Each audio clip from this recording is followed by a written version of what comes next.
วันนี้ที่เข้าไปบ้านนาทูหลวงเนาะได้ที่ยังบ่ทันเคยเห็นไปเถื่อบ้านนาทูหลวงมันจะได้เห็นวันนี้แหละเนาะสำหรับทางมันจะได้ผ่านบนยาง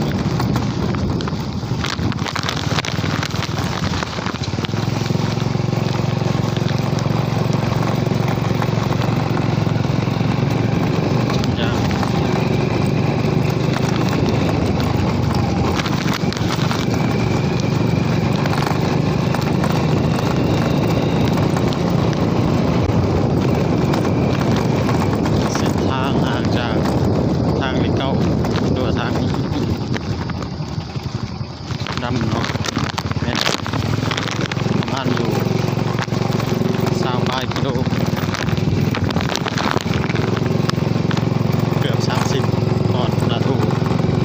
สำหรับลงบางเดือนประมาณ10 ปลายละ3 กิโล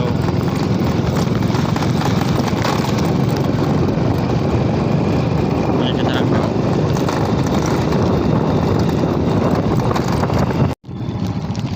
คือสภาพทางของนาทูเนาะ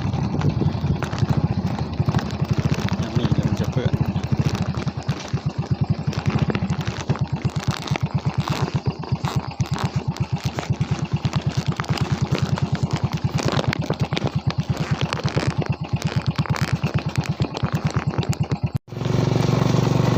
วันนาทูเนาะ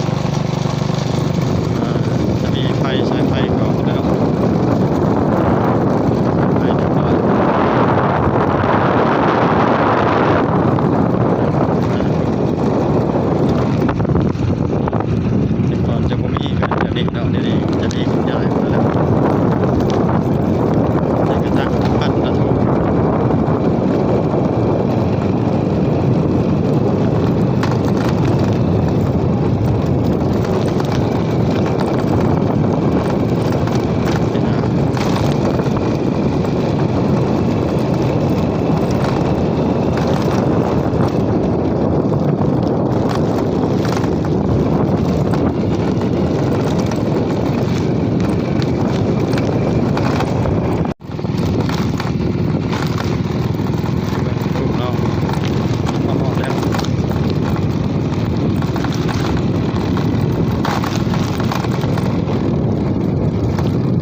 làm dài sao bây giờ nhau có đấy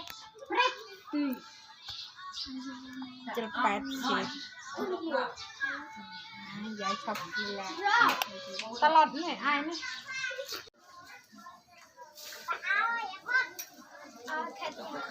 tụi mình được mua ăn tăng lột đây lên còn sơ đâu kẹp chả lâu để xài giang